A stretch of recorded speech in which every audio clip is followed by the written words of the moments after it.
After drifting away for half my life, I returned to the village just to ask if the promise she made to me back then still counted. I asked, weren't we supposed to agree that if we were both still single this year, we'd take each other home for the new year? She lowered her head, too shy to look at me. She said, I brought my boyfriend home. I felt a sharp pain in my chest right there. I called my female boss, Emily. I asked, could you pretend to be my girlfriend and come spend the new year with my family? Emily replied, all right, fine. I'll be passing by anyway. She said it was on her way, but she took a flight overnight, switched to a high-speed train, took a rural bus, then a donkey cart, and finally reached the town. She said, Arthur, I've arrived. I quietly replied, wait, I'll have Annie take a tricycle to pick you up in the town. Also, in the village, call me by my real name, Arthur Wong. Emily found this absurd. What a crude name.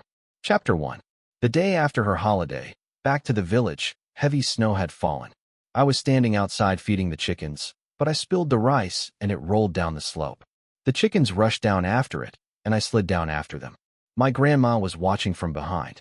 She shouted, safe travels. See you next year. I replied, I'm just chasing the chickens.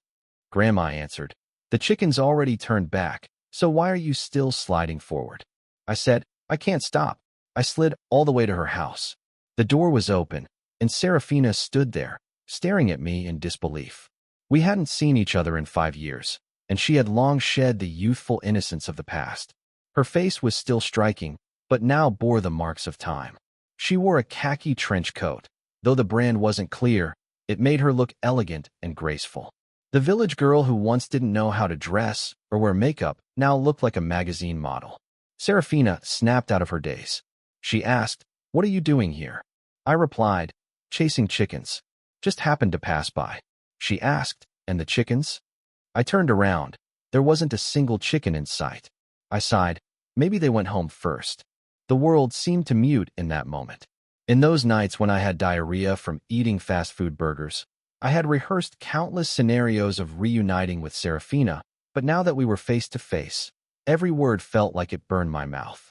I pinched the bridge of my nose and said, by the way, I just remembered something. I wasn't planning to ask, it just popped into my head. She nodded. Go ahead, ask. I said, didn't you promise me that if we were both still single at 28, we'd take each other home for the new year? Serafina froze for a moment, pressed her lips together, and said, that was an agreement from years ago. You still remember? I whispered, yeah, I thought you'd remember too. I had already predicted this outcome, yet I still couldn't help asking. The atmosphere fell silent again. For a few seconds, Serafina reluctantly spoke. Arthur, this time I'm bringing my boyfriend back. The weather was freezing. I had a cotton jacket inside my down coat, long trousers tucked into my leggings, woolen pants were wrapped tightly, but still, something deep in my chest felt like it had cracked from the cold. Before the awkwardness could get any worse, I quickly said, I should get going. The chickens might be looking for me. Just as I was about to turn around, a man came out of Serafina's house. He was short, about 1.58 inches, and naturally, he put his arm around Serafina's waist. He said, hey, we have a visitor. Is this Mr. Wong, the one from next door who's great at stewing chicken? The air grew thick again. If I had known, I wouldn't have come looking like I just crawled out of a chicken coop. I had just wanted to keep it casual, to make it look like a coincidence, with a messy hairstyle, protecting whatever little dignity I had left. But I didn't expect this kind of scene. All my last shred of dignity was swept away. Serafina said, this is my childhood friend, Arthur. Then she introduced him. This is my boyfriend, Kenji. Kenji had a luxury watch on his wrist, a high-end suit, and clearly no cotton jacket underneath, just a light shirt and a fancy tie. If he hadn't been shivering, he would have looked decent. Even his name felt like a downgrade for me. How fancy it sounded, compared to my simple, straightforward name, meant to bear my father's hopes. I suddenly felt drained of all my strength, so I politely said, I'm a bit tired. I should go find my chickens. Kenji stepped forward, stood on his toes, and pressed down on my shoulder. You're Arthur. Serafina's mentioned you. You two went to school together from primary to university. Such a coincidence. Serafina even has your photos on her computer. I didn't expect you to look like this in person. I thought you were the old Wong from next door. What a funny misunderstanding. I was speechless. I lowered my head and said, Yeah, what a coincidence. This guy looked refined, his stature like a child, yet his words hit like a dagger. I hadn't washed my hair, and suddenly I was Mr. Wong from next door, poor old Wong from next door. Serafina softly explained. It's from an old computer. I forgot to clean it up. Kenji asked, Arthur, do you have a girlfriend? I looked up just as Serafina's gaze met mine. Perhaps afraid that the embers of my unspoken feelings would be exposed, I instinctively tried to cover it up. Yeah, I have a girlfriend. Serafina's expression immediately darkened. Kenji laughed. Ah, that's great. Otherwise, I would have thought you two were childhood sweethearts, and that would have been awkward. In that moment, I felt a heavy weight in my chest. I tried to leave, but he asked again, Arthur, why didn't you bring your girlfriend home for the new year? His face was smiling, but I felt no warmth in his eyes, like he was forcing me to give a clear answer. I rubbed my temple, enduring the discomfort. My girlfriend will be here in a couple of days. Then I added, Serafina, since you have a boyfriend now, it's better to let everyone know in advance. Things that could be made clear beforehand don't need to turn into a mess. Chapter 2. That night, I didn't eat fast food burgers, but still ended up with diarrhea. Serafina's meaningful gaze and Kenji's hostile expression kept flashing before my eyes. I stood up and took a deep breath. This girlfriend situation was no longer avoidable. I scrolled through my contacts and stopped when I saw Emily's name. Emily was my female boss, a rich heiress, the female CEO of the corporate group. At the annual meeting, I won the grand prize in the raffle. The prize was dinner with the female boss. I calmly ripped up the winning ticket and decided to pretend I hadn't drawn that cursed prize. When it was time to announce the winners, however, Emily said the grand prize was just a joke from the assistant. The real reward is that you can ask the boss to do something for you. So, who got the grand prize? The room went silent for 2 minutes. When I pieced together the 8 torn fragments of the ticket in front of Emily, even the most emotionally intelligent colleague couldn't muster a single word. Emily's face changed like a revolving lantern. After a long pause, she coldly said, Decide what you want, then come to me for your prize. I forced myself to call Emily. She answered coldly, What is it? I laughed awkwardly, trying to please her. I want to claim my prize. It's okay to ask for anything, right? She scoffed and said, Tell me first. I said, Could you pretend to be my girlfriend and come spend the new year with my family? She asked what? Emily's voice instantly shot up several octaves. My heart sank to the bottom. Asking my female boss to pretend to be my girlfriend was already absurd. What's worse, my hometown was in a remote, secluded village. A privileged young lady like Emily, born with a silver spoon in her mouth, would likely never set foot in such a place. It sounded ridiculous, I admit. I took a deep breath and gathered my courage. It's fine if you can't. I don't want to put you in a difficult position. Did you think I would say that? No, I won't. Lady Emily, you promised this prize yourself. If you don't fulfill it today, I'll hang myself at the company entrance and ruin the corporate group's reputation. Desperate, I had no choice but to go all in, although I felt pathetic. There was silence on the other end of the line. I could almost hear her moving the phone away and the sound of her sobbing. After a moment, she picked up the phone again. Her tone seemed to hold back both frustration and some hidden pleasure. Suppressing her emotions, she said, Tell me your address. I thought to myself, the most afraid of barefooted people are those who wear shoes. I sent her a location pin. I said, This place is a bit tricky to get to. I'll send you the detailed travel instructions. Emily replied, Okay. I was actually planning to go near there anyway. It's on my way. I fell into deep thought. On the way? This place is so remote. Even Google Maps can't find it. Chapter 3. Perhaps she was so afraid that I'd hang myself at the company entrance. Emily couldn't even sleep that night. She set off overnight, following my travel guide. She took a night flight, changed to a high-speed train, then switched to a rural bus, and finally took a donkey cart. The next afternoon, I received a call from her. She said, Mr. Arthur, I've arrived in the town. I was speechless. I whispered, Wait a minute. I'll have my aunt pedal a tricycle to pick you up in the town, and in the village, call me by my real name, Arthur Wong. After my aunt set off on the tricycle, I stood by the village entrance waiting. It wasn't that my aunt refused to deliver door to door. She was well known for her good reputation for transporting people. Everyone could trust her. But I wanted to let the Village Information Bureau know about this. I wasn't wrong. The news spread fast, from 1 to 10 and from 10 to 100. Soon, the whole village knew I was standing by the entrance to pick up my girlfriend. About 10 minutes later, Serafina came out, carrying a bottle. She said she was going to buy some vinegar. I stood at the village entrance for an hour. Serafina had made 2 trips for soy sauce and 3 for vinegar. Finally, the tricycle arrived, albeit fashionably late.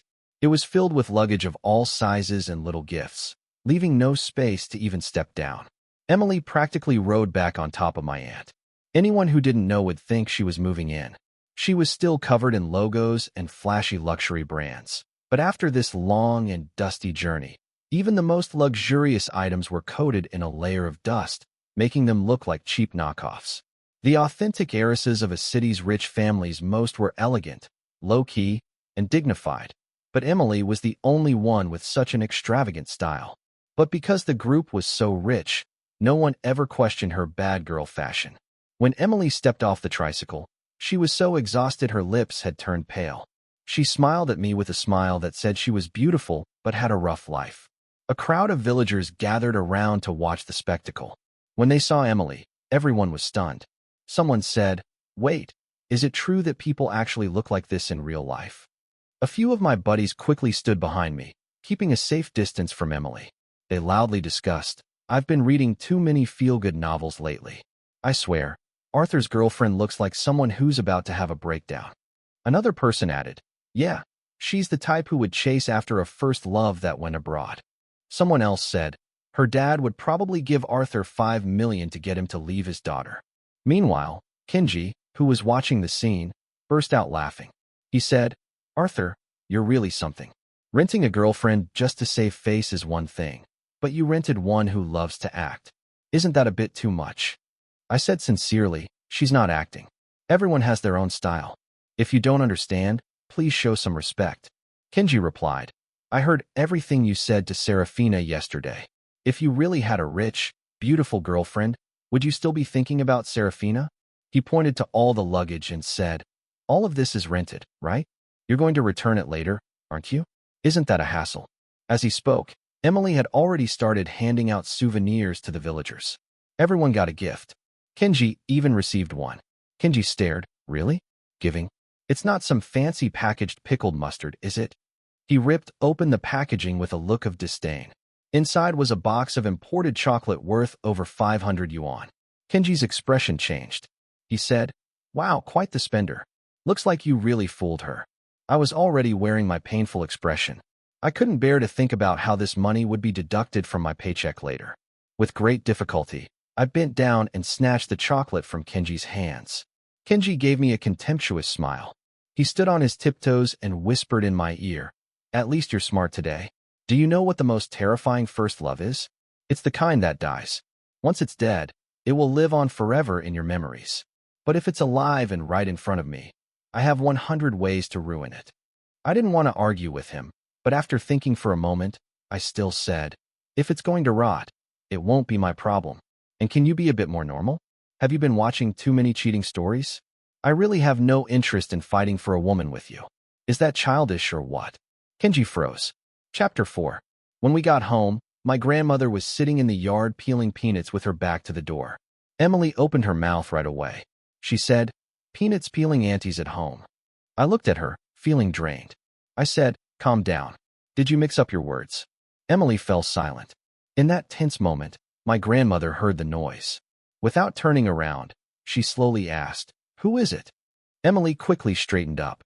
She said, "Beijing University student, Stanford University master's degree, CEO of a group, national senior baker, ambassador for the children's charity, winner of the Flower Hand Goddess competition, TikTok artist, Emily." My grandmother replied, "Ah, what? So many people? The house might not fit." The free-range chickens all around the yard clucked. It felt like they were laughing at me, wondering where I had found this little bad girl. Emily turned to me and whispered, "If there's really no space at home, I can sit with the chickens." I rubbed my temples and said, "Can you stop talking for a moment? My head hurts a bit." Emily said, "My head actually hurts a little too. Maybe it's from the bumps on the road." I replied, "I can tell." Emily was surprisingly easy to take care of. She crawled into the big floral quilt my grandmother had prepared for her and fell asleep as soon as her head hit the pillow. She didn't mind the bed or the poor conditions, no princess syndrome at all. In the morning, she complimented how stable the mood of my family's chickens was, saying they never crowed at night. She praised my grandmother's burnt bean soup for having a deep roasted coffee aroma that was intoxicating. I told her that no matter how successful someone was outside, they still had to help their grandmother with the chores when they came home. I told her that with her long legs, she was perfect for carrying the manure and the heavy labor of plowing should be left to me. So she seriously started learning the plowing tutorial. She said, "Every time you plow, you smash the big clods of earth, pick up the grass roots, and push them flat with the back of the hoe. First the front of the hoe, then the back, plowing one row after another."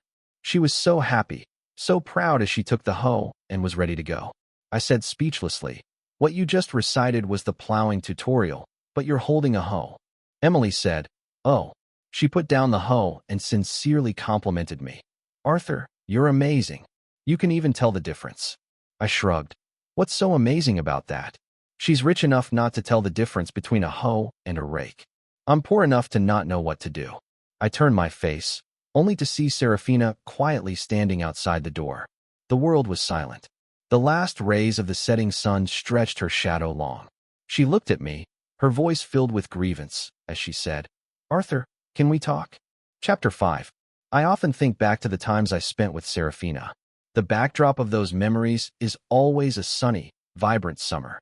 The trees on campus grew lush and green. Sunlight filtered through the branches, casting beams onto Serafina's white dress.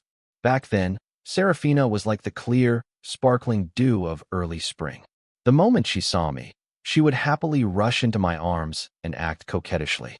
She would say, "Arthur, I want to go eat pig's trotters today," and I would always feel guilty. Her academic performance could have easily gotten her into a top-tier university, but she stubbornly applied to the same average one as me. She said that even an ordinary university had its perks.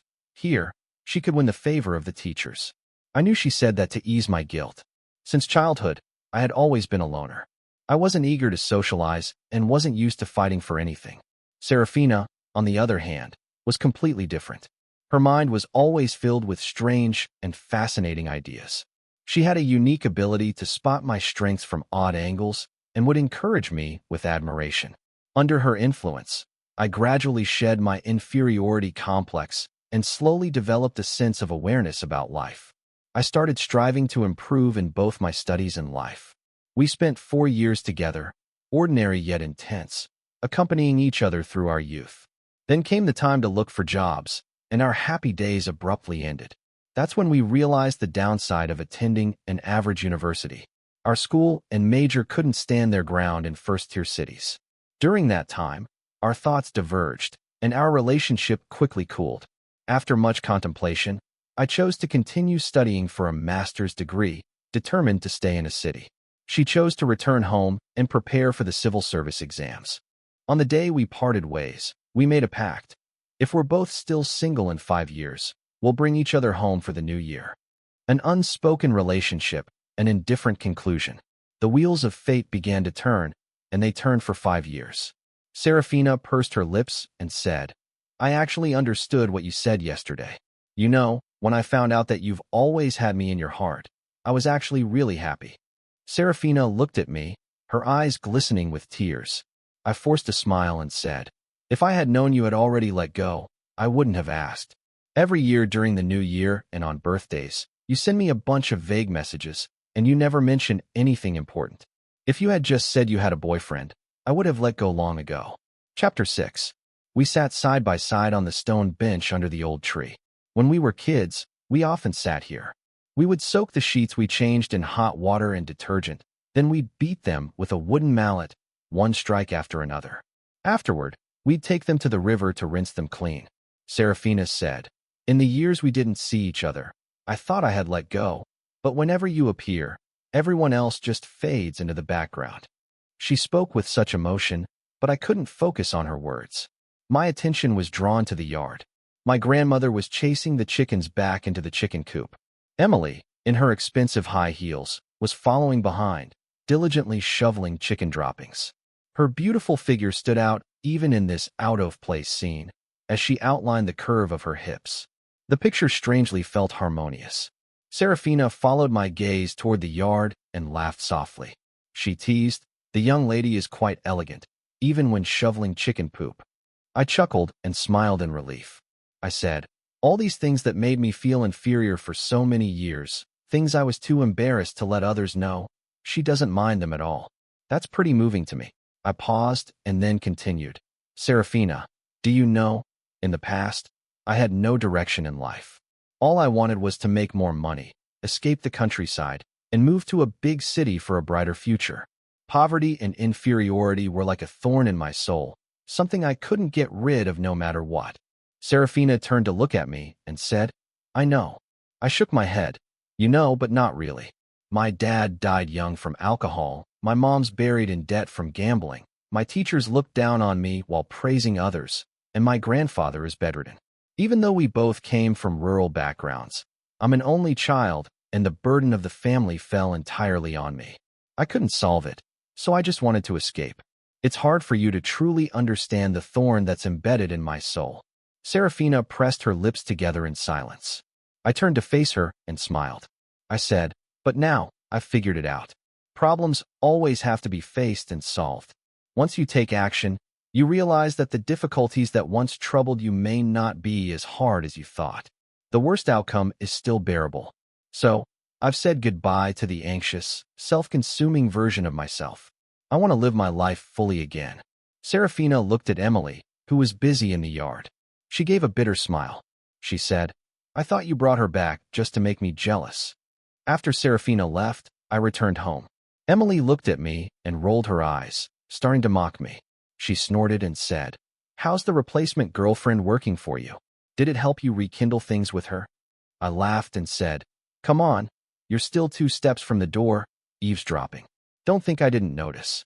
She pouted and said, "Looks like I've been caught," but it was too far to hear clearly. She sat on a small stool, resting her chin in her hands. I asked curiously, "What are you doing here?" She replied, "Meditating." I asked, "What did you figure out?" Emily glanced at me proudly, saying, "Fresh chicken droppings are hard to shovel. If you freeze them overnight, they become hard, and you can shovel them quickly and cleanly. Not everything is best started as early as possible. Meeting at the right time is more important, just like your past with her." I was speechless. She understands metaphors. Chapter 7. On the day we slaughtered the New Year's pig, my grandmother invited relatives and friends over. On the surface, it was a meal to celebrate the pig slaughter. In reality, it was to show off the daughter-in-law. I had reminded Emily beforehand, when you're talking to them, just go along with it. If they're too pleased with you, there will be a lot of awkwardness when we go our separate ways later. Emily shot me an angry glare, then turned her back on me and ignored me. Early in the morning, relatives and friends started arriving. Serafina was also there. She said she missed the pig dishes my grandmother made. The two of them exchanged eye rolls, neither of them willing to back down. When we went to catch the pig, they both fought to be the first to get into the kitchen to boil water, start the fire, and prepare the food. Emily spoke up first. "Let me do it." Serafina sneered. "Aren't you the wealthy daughter? Can you handle this kind of hardship?" Emily thought for a moment and sincerely replied, "It's not that I can't handle hardship. Last winter, my car was parked outside and I forgot to close the convertible top. It froze overnight. The next morning, I had to drive to work with the top still open in the cold. I felt like my head was going numb that day." Serafina clicked her tongue and said, "Then what about the car? Didn't you drive it here? Don't like it? Prefer riding in a tricycle?" The two of them exchanged another eye roll. In the end, one of them burned the pot, and the other almost set the firewood pile alight. I hurriedly put down what I was doing and helped them both out. I had them sit together, both looking disgruntled. I sighed, "You two stay aside. I'll do it." With that, I picked up the kitchen knife and chopped down so hard that I split the cutting board in half. My grandmother said, "You stay aside too." I quickly responded, "Okay." The three of us sat together, watching the elderly folks in the yard methodically slaughter the pig and prepare the food. It was quite comforting. I asked Serafina, "What about Kenji? If you're here, what's he doing?" Serafina pouted. "I broke up with him and sent him home." I asked, "What was his reaction?" She rested her chin on her hand and sighed. He yelled like a pig being slaughtered. Even tried to hit me, but my dad pinned him to the ground. You know, despite his small size, it was hard to hold him down. But even the hardest pig can't escape the butcher's knife. The screams gradually quieted. A bucket of boiling water was poured on the pig, and the hair quickly fell off with the scraping knife. We, the young people who were all talk, but never quite good at anything, lost our face and dignity.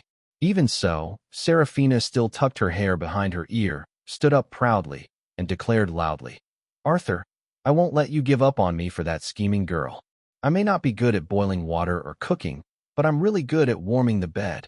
I was speechless. "Keep your voice down. This is really embarrassing." Serafina pouted. "The third party is out of the picture. Without me, how would you advance the plot with the second female lead?" I was stunned. This world really felt like one giant NPC puzzle. Chapter 8. After the pig slaughter meal, Emily packed up her things and said goodbye. She proudly said to me, "Arthur, thank you so much. These few days in the village have really taught me a lot about life. I grew up being pampered by my parents, and even though I've been to many places and thought my horizons were broad, it wasn't until I came here that I realized I was the one living in an information cocoon." She turned around and said, "See, I told you. You wouldn't believe me. I came here to learn, so it's true I was just passing through. All right, now that I've played the role of your girlfriend, I should be on my way too." Too much exuberance in life can sometimes reveal the darkness in people's hearts. At that moment, I suddenly realized that I was just an NPC in Emily's world. This little episode was only to advance the main storyline of her life. Seeing me fall silent, Emily leaned over and poked my arm. She said, "If you don't like something, you have to speak up about it. Otherwise, people will think you don't mind. If you want something, you need to fight for it. Otherwise, why should good things come your way?" Finally, she gave me a bright smile and said, "Arthur, good luck." She seemed to have no idea how I was feeling. My brow furrowed. After Emily left, the task of shoveling chicken poop fell back on me. Life went on, noisy yet peaceful, with the clamor of chickens, geese, cows, and sheep in the background. Occasionally, I would receive voice messages from Emily. She'd ask, "How's Grandma? How are the chickens? Are they okay with the rice I didn't feed them myself? Mrs. Smith's geese next door are too unruly. Can they be a bit more gentle? Grandma, raise a gentler domestic goose next year. I want to continue the challenge of taming geese." She'd ask about everyone in the family, but never about me. Despite that, I felt a sense of calm and fullness inside. In the past, I was too shy to openly pursue a girl because when I made phone calls, the chickens would crow. I had to wake up at 5 every morning to feed the chickens, but I wouldn't dare send a good morning text until 8. Now, I can talk openly to Emily about the chickens at home. When the cows happen to move while we're on the phone, I can calmly wait for it to pass. The cracks that were once caused by long-term inferiority seemed to be slowly healing. At the end of the call, I joked, "Emily, you asked about all the animals at home, but why didn't you ask how I'm doing?" There was a brief silence on the other end. Then Emily said, "I think you must be doing well at this moment, all right?" Chapter 9. 3 days after Emily left, I never expected the malicious male antagonist to make a return. That day, I was busy trying to savor the crispy, charred aroma of the mixed bean rice. My phone buzzed with a message notification. I opened it to find a message from my good buddy. He said, "Arthur, Serafina's boyfriend, Kenji, uploaded a video of your precious young lady online." I clicked on the video link. In the video, Emily was riding a tricycle back to the village. She looked disheveled, her luxurious clothes wrinkled like a poor imitation.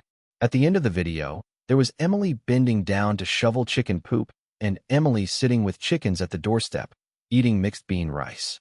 She looked simple and down-to-earth. Kenji's caption was as harsh as ever. He wrote, "How pretentious can a vain woman be when she returns to the village for the new year? Have you ever seen such a unique young lady?" Perhaps because this kind of content resonated with people returning to their hometowns for the holiday, it quickly gained popularity. By the time I saw it, the video had only been up for 2 hours, but likes, shares, and comments had already surpassed 10,000, and it was still rapidly growing. The words "rural heiress" quickly shot to the trending topic list. The comments were filled with reckless ridicule and mockery. Netizens wrote, "Huh, Which family's young lady is this? She's so silly. Didn't anyone tell her that a real heiress wouldn't dress like a butterfly or wear makeup like a social media influencer? Sitting in a pile of chickens, and it's actually a good look? There were also a bunch of people complimenting her outfit, claiming it was a great imitation and asking where they could buy it. After the video blew up, Kenji capitalized on the momentum. He immediately started a live stream. The video was repeatedly played in the live stream. The chat in the live stream was moving at lightning speed. Netizens commented, "It's been 2 hours, still no information on this heiress. I have to say, she actually looks kind of attractive. Can I get a monthly subscription for 3,000? Some people commented, actually, she kind of looks like a real heiress. I know her, but I never heard she had a rural hometown. Another said, upstairs, I know that heiress too. I don't get it. I need to look into this more. Watching the video of Emily looking so docile and reading those sharp, mocking comments, I felt my blood boiling. Shaking with anger, I changed my username to my real name. Then I requested to join the live stream. When Kenji saw my name, he happily accepted the request. His arrogant demeanor made a smirk curve at the corners of his lips. He provoked, "The person involved is here. You guys ask away." I barely contained my rage and said, "Kenji, take that video down and apologize immediately. You've maliciously spread lies, incited hatred, and I will sue you until you're bankrupt." Kenji laughed out loud. "You really thought you could handle it, but you're even worse than I imagined. You're already triggered so easily. Wasn't this heiress the one you brought back to the village? Poor enough to take a tricycle, yet still trying to put on a show? Posting all this stuff with your big budget. Aren't you trying to run a scam in the village?" Hearing his insults, I was furious. Emily, a high-class beauty, was now dragged into this mess because of me. I was lost for a moment, unsure whether I should expose her real identity to refute the rumors. I took a deep breath to steady myself. Instead of debating whether or not to defend myself, I decided to hit where it hurt. I said slowly, "Kenji, this whole scene you're causing is just because your girlfriend dumped you and you're looking for someone to take your anger out on. I told you before, I'm not interested in fighting over a girl. How childish is that? Why don't you understand?" The tone in the comments shifted. Netizens wrote, "Is there some inside story here?" Some others said, "I hate these kind of melodramatic stories." Kenji's expression faltered for a moment. He said, "It's not that I read too many novels. It's just that your disgusting behavior, stealing my girlfriend." I laughed. "I'm not interested in stealing your girlfriend.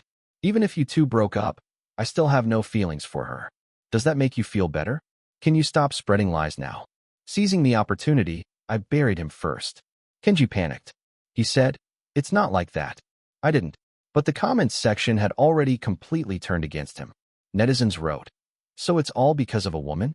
What a waste of time. Simple, no shame at all." Kenji hurriedly ended the live stream. At that moment, my phone rang. It was Emily calling. She said, "Arthur, I'm about to start a live stream to support farmers, so I don't have time to explain everything to you. Don't worry about that incident. The company will handle it soon." Chapter 10. The live stream room on this side was still boiling.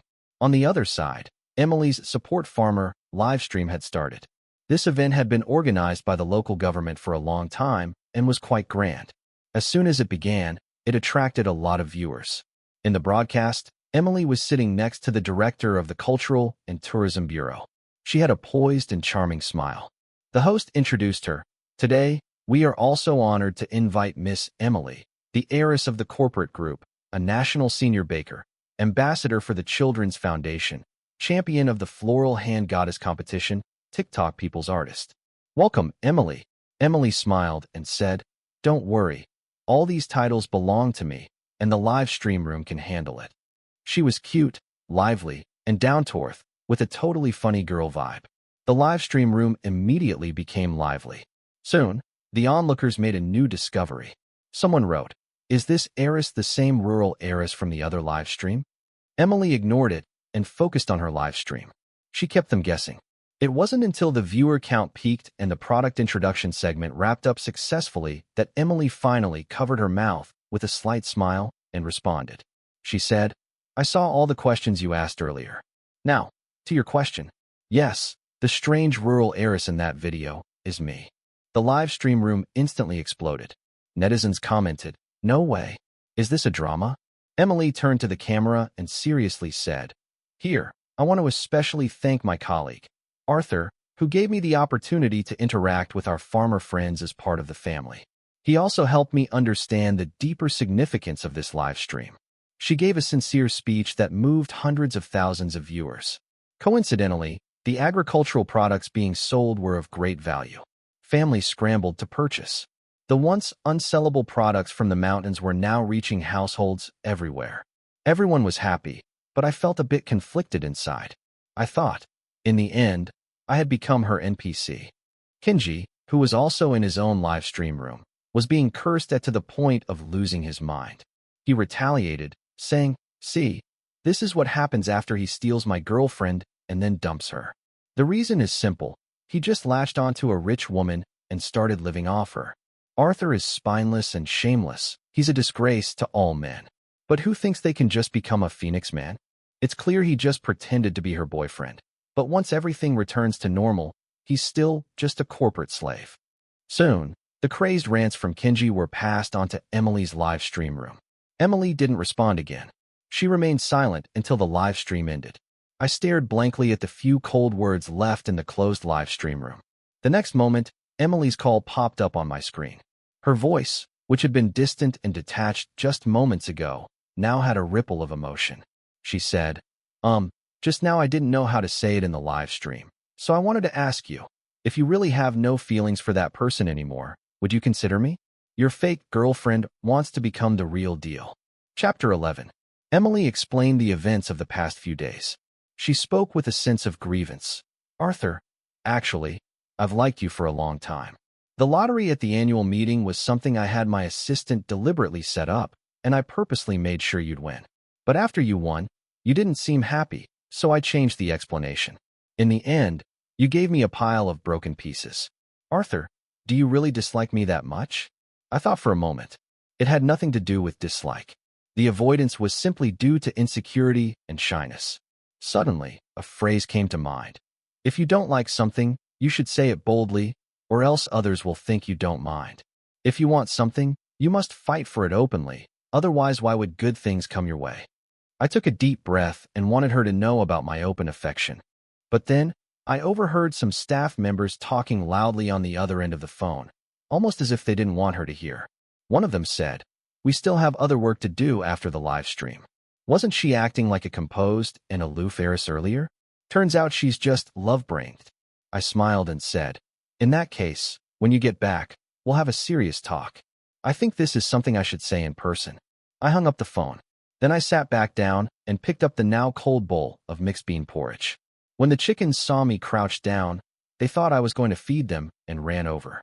But when they saw the bowl in my hands, they walked away with cold disdain. My grandmother's food was so unappetizing that even the chickens wouldn't eat it. Only Emily would eat it. I smiled at the chickens and said, "Stay hungry for now. In a while, the one you like is coming to feed you herself." Miraculously, my grandmother, who had been deaf for years, overheard. With surprising energy, she rushed into the chicken coop and yelled, "Granddaughter-in-law is coming back. We'll slaughter 2 chickens tonight." Epilogue. The next morning, my grandmother stood at the door, shouting for Emily. "Where are you going?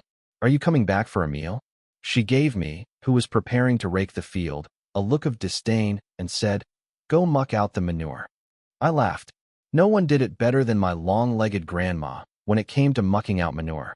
The next second, my grandmother yelled, "Why are you running so fast to muck manure?" She watched as Emily ran all the way to Serafina's house. Serafina was standing at the door, looking angrily at the manure scattered all over the place, stomping her feet. Emily pursed her lips and said, "It's just that the slope was too steep. I couldn't stop. I really didn't mean to do it." Serafina was speechless. Emily added, "I just remembered something. Not that I came to ask on purpose." Serafina sighed. "Go ahead, ask." Emily said, "There's no need for us to keep competing, right? For every extra day you compete, I'll have to muck manure one more day." Serafina covered her face. 1 year later, Kenji ended up in jail. We used the compensation we received for his slander to host our engagement banquet. During the toast, Serafina tilted her chin up and nonchalantly said, "Arthur has finally made it." He used to complain on WeChat every day about wanting to bring down the corrupt boss and fight to the end. He said he must have done so much wrong in his past life that in this life, he's stuck working for the boss. But now, look at him, he's marrying the boss's wife. Now he won't say he's going to bring the boss down anymore. Emily silently watched her perform, and with a smiling expression, she replied softly, "How do you know he hasn't taken him down? Besides, the battle is still very intense." Serafina was fuming with anger.